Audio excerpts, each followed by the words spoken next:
बाबा, मी हात जोडते तुमच्या मोर. ह्या गोष्टी वाद नका घालू.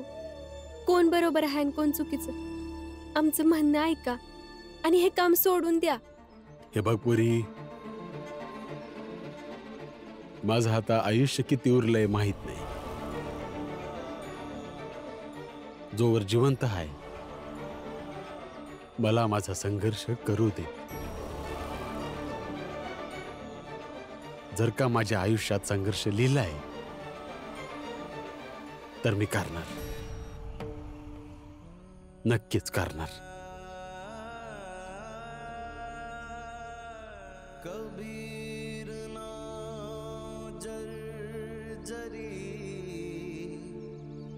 कोडे घेवन हार, हलके हलके तिरी गए बूढ़े तिनी सरभा, बूढ़े तिनी सरभा.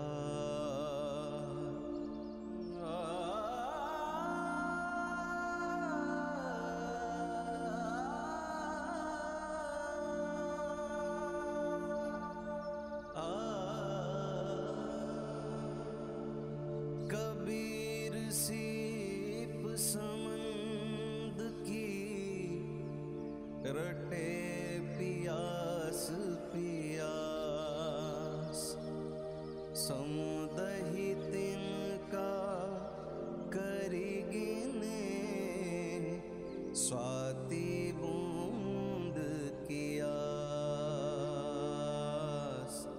स्वाति बूंद की आस.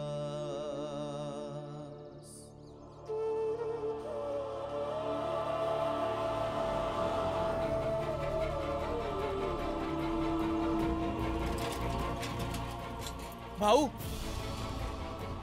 भाऊ, काय झालं भीमरावजी? भाऊ, तुम्ही चुकीचं सांगितलं होतं मला. भीमरावजी, काय चुकीचं सांगितलं मी? हेच की माझ्या जातीचा मी एकटा माणूस आहे जो जातीसाठी लढतोय. एक आणखी माणूस आहे जो माझ्या जातीसाठी माझ्यापेक्षा मोठी लढाई लढतोय. कोण आहेत ते? माझे बाबा रामजी सपकाळ. तुम्ही पुण्याला चाललात ना? हो. तिथे जाऊन सगळ्यांना समजावा की एक म्हातारा माणूस आहे जो आपल्या जातीसाठी खूप जास्त लढतोय. आरामाची नोकरी सोडून मेहनतीचं काम करतोय, ओझं वाहतोय. कारण आपल्या जातीच्या माणसांना समजावं की शिकल्या सवरल्याने साफसफाईच्या घाणीच्या कामातून बाहेर पडू शकतो, नवीन जीवन जगू शकतो. फक्त एवढं करा. जी, धन्यवाद.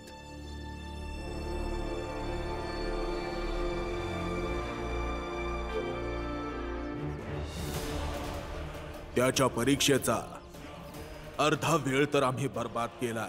आता तो परीक्षा कसा देईल? तो माझा पोरगा भीमराव आंबेडकर आहे आणि तो परीक्षा नक्कीच देणार. भीमने सगळा खेळ पलटून टाकला. काय झालं? प्रिन्सिपल आणि फौजदार आले, मला आणि गुरुजींना निलंबित केलं आणि भीमला उत्तीर्ण केलं.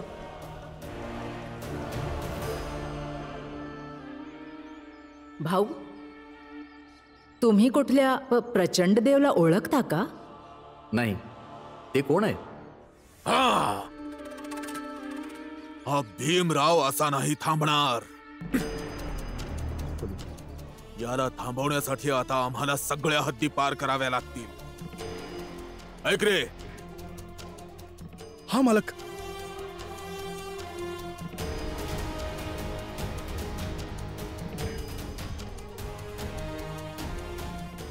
काय करायचंय मालक?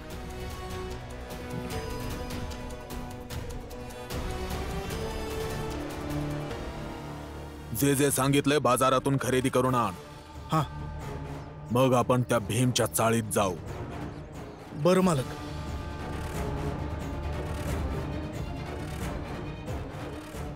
तुला नाही वाटत की प्रचंड देवजी भीमरावचा मास नाही उतरू शकले? हा? जिद्दी आहे हा भीमराव. हितेश भाऊ, हं? हा भीमराव तर धीट हायच, पण हा रामजी पण काय कमी नालायक नाही. आता शिक्षणात एवढा खर्च करून त्याला काय मिळतंय? आजपर्यंत भीमाला एक तरी काम ढंगाचं मिळालं का? नाही मिळालं आणि मिळणार पण नाही. तेच तर आपल्या जातीच्या मुलांना हे कळणं खूप गरजेचं आहे की त्यांची लायकी काय आहे. लहानपणी जेव्हा मी माझ्या बाबांसोबत चपला बुटांच्या दुकानात असायचो ना, तेव्हा तिथे एक लहान पोरगा यायचा, माझ्याच वयाचा. अरे तो खूप महागडे बूट घालायचा आणि त्याच्या बुटांना बघून नेहमी मला वाटायचं की मी बी तसेच बूट घालावे. खूप मेहनत केली, पण काय झालं, ते बूट नेहमी माझ्या ऐपतीच्या बाहेरच राहिले. मग एक दिवस मला समजलं की त्या पोराच्या लायकीची बरोबरी मी कधी नाही करू शकत, आणि हीच गोष्ट मी भीमरावला समजावू पाहतो. अशीच गोष्ट तर आमची पण आहे ना हितेश भाऊ. मी आजपर्यंत लई महागातले महाग कपडे धुतले आहेत, त्याच्यावर इस्त्री केलेली आहे, पण त्याच्यासारखं महाग कपडे विकत घेणं माझं स्वप्नच राहिले बघा. कधी हाती नाही लागलं. आता तर त्या स्वप्नाविषयी विचार करून बी मी थकलोय. आम्ही थकवा दूर करू. या सगळे बाहेर या इकडे. प्रणाम मालक. प्रणाम मालक.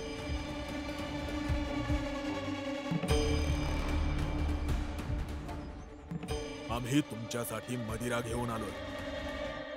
ज्या लोकांनी शुद्धीकरण करून घेतलंय त्या सगळ्यांना मदिरेसोबत पैसेही मिळतील. फक्त मदिरा आणि पैसे? सगळं काही मिळेल. चांगलं जेवणही. पण कशाच्या खुशीत मालक? आनंद हा आहे की आज आमचा वाढदिवस आहे. शुभेच्छा मालक. शुभेच्छा मालक. आणि आज आम्ही असं ठरवलंय की आम्ही एक कारखाना उघडू आणि ज्या ज्या लोकांनी शुद्धीकरण करून घेतलंय त्या सगळ्या तरुणांना, मुलांना, म्हाताऱ्यांना, महिलांना तिथे नोकरी मिळेल. तर या आता पैसे घ्या आणि मदिराही घ्या. या इथे मदिरा घेऊन जा.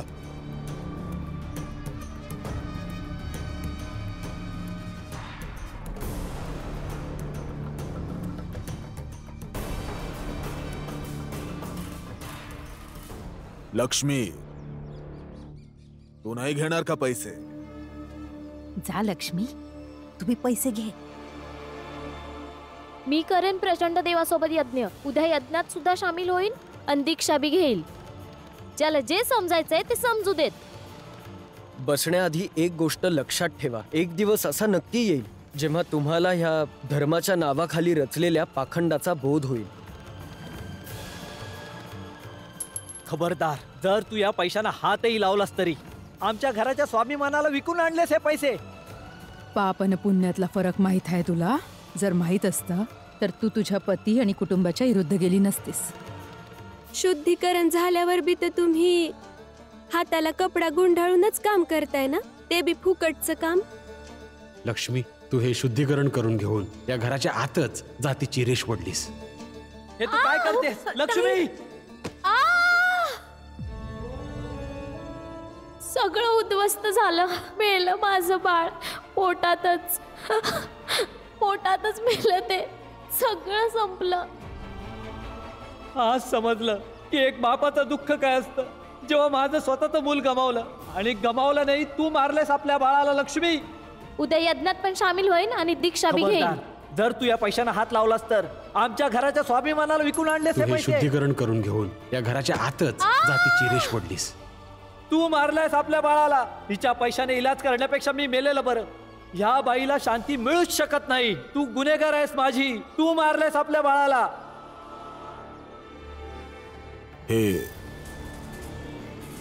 तिला काय झालं? तिची बुद्धी परत आली आहे प्रचंड देवजी.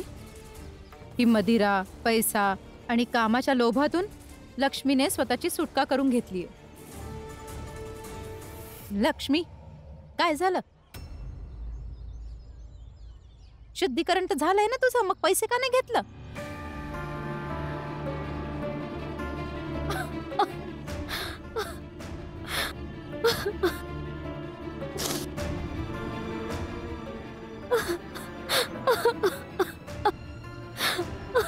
काय झालं लक्ष्मी?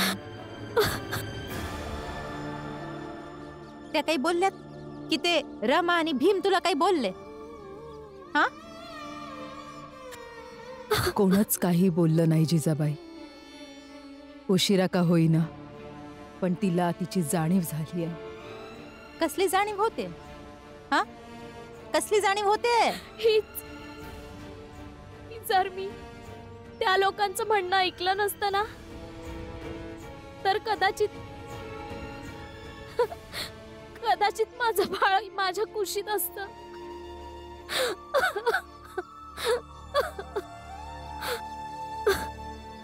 लक्ष्मी, असं काही नाहीये. काय पण काय बोलतीयस तू? चल पैसे घे, पैसे घे. आणि त्यांनी काम करायला सांगितलं तर होकार दे. चल. नाही नाही, मी नाही घेणार पैसा. मला नको आहेत ते पैसा. लक्ष्मी, तू शुद्धीकरण करून घेऊन उच्च जातीची झालीयस. जर तू बाहेर येऊन पैसे नाही घेतलेस तर तुझी मान्यता समाप्त होईल. तू पुन्हा खालच्या जातीची होशील. विचार कर. आम्ही 3 पर्यंत मोजू. जर तू 3 पर्यंत बाहेर आली नाहीस तर तू पुन्हा एकदा खालच्या जातीची होशील. 1. लक्ष्मी चल. नाही नाही, मी नाही घेऊ शकत. नाही घेणार मी पैसा. भीम, लक्ष्मीकडून पैसे घेऊ नकोस. तिच्या पैशाने इलाज करण्यापेक्षा मी मेलेलं बरं. नाही. 2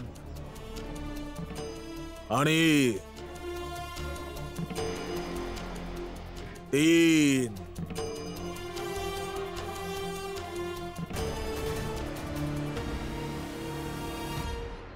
अरे वा,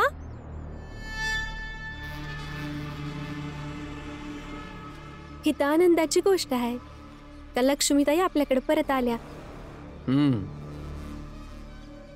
जसं आज वहिनीला समजलं की आपला तो शुद्धीकरणाचा खेळ फक्त एका नाटकापुरता होता, तशीच काही दिवसातच या सगळ्यांना सुद्धा ही गोष्ट समजेल. आणि मग प्रचंड देवजी तुमच्यासारख्या त्या लोकांचं काय होईल जे जातीचे ठेकेदार बनून स्वतःचा स्वार्थ साध्य करून घेतात. भीमराव, तू या सगळ्यांची फक्त बोलूनच दिशाभूल करतोयस. पण ह्या सगळ्यांनी शुद्धीकरणाचा फायदा पाहिलाय. फुकटात मदिरा, पैसे, नोकरी, चांगलं जेवण, सोबत भरपूर काही.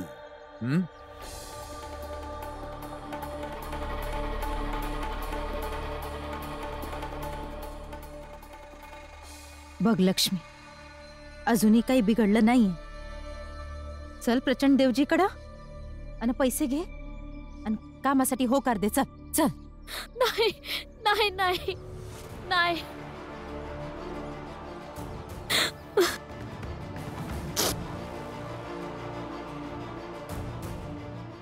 लक्ष्मी, सोडून दे तिला.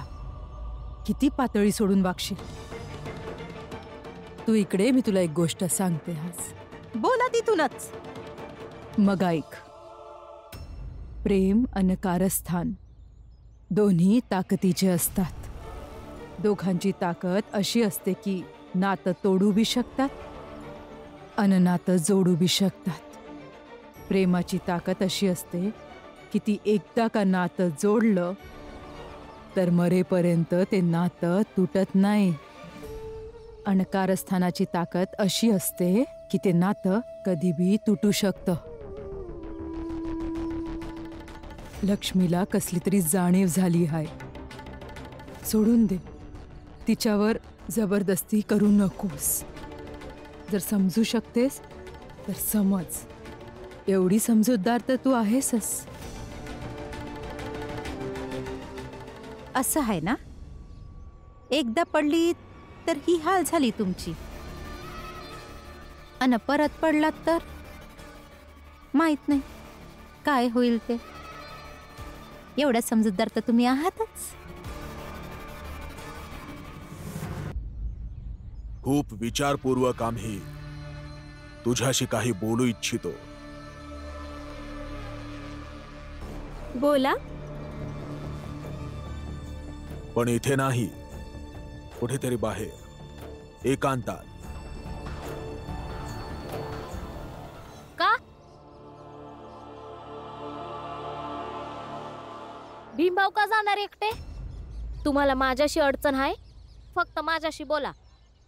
वहिनी, मी जाईन यांच्यासोबत. पण तुम्ही एकटे? तू पण काळजी करू नकोस. आज जा आणि आत्याची काळजी घे. मी यांच्याशी बोलून येतो. घे. चला प्रचंड देवजी.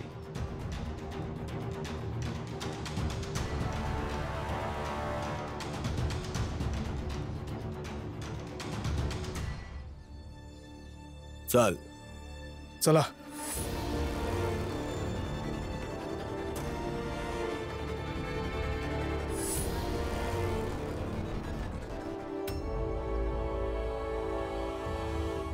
थांब.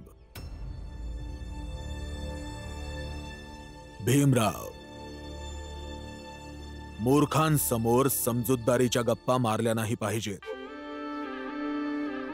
तुझ्या चाळीत सगळेच मूर्ख आहे आणि तू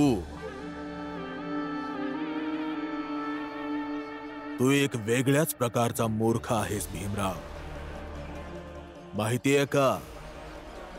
कारण तू स्वतः सोबतच तुझ्या जातीतल्या लोकांना एक चांगले जीवन स्तर देण्याचे पायाहीन स्वप्न बघतोयस. स्वप्न नाहीये प्रचंड देवजी, संकल्प आहे हा माझा. आणि संकल्पाला पूर्ण होण्यासाठी जी वेळ लागते त्याला हे जग बिनबुडाचे स्वप्न म्हणतं. आणि जेव्हा त्या संकल्पाची सिद्धी होते तेव्हा हेच जग त्याला चमत्कार म्हणू लागतं. मला पूर्ण विश्वास आहे मी या संकल्पाची सिद्धी नक्की करणार. आणि तुम्हालाही हे दिसेलच.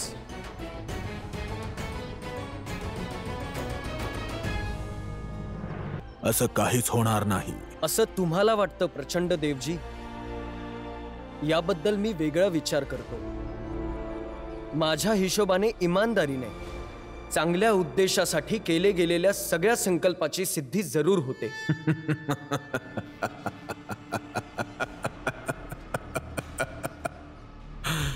तुझा हा प्रयत्न कधीच यशस्वी होणार नाही. जर माझ्या गोष्टीवर विश्वास नाही आहे तर जा आपल्या चाळीत आणि स्वतः बघ की तिथे तुझा संकल्प मदिरापानाच्या 2 घोटातच कसा डगमगायला लागलाय. आणि डगमगणाऱ्या पायावर कसलं स्वप्न आणि कसली संकल्पसिद्धी. हा भीमराव, तू तुझ्या जातीला बनवू इच्छितोस आणि आमची इच्छा आहे की तुझी जात जशी आहे तशीच राहावी. फक्त हीच लढाई आहे आपल्या दोघांत आणि हेच सांगायला आणलं होतं तुला इथे.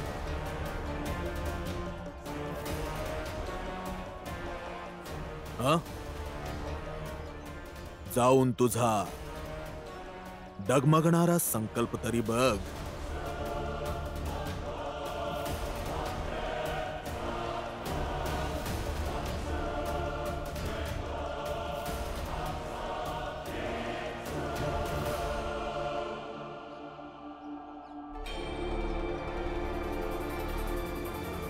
जा आपल्या चाळीत आणि स्वतः बघ की तिथे तुझा संकल्प मदिरापानाच्या 2 घोटातच कसा डगमगायला लागलाय.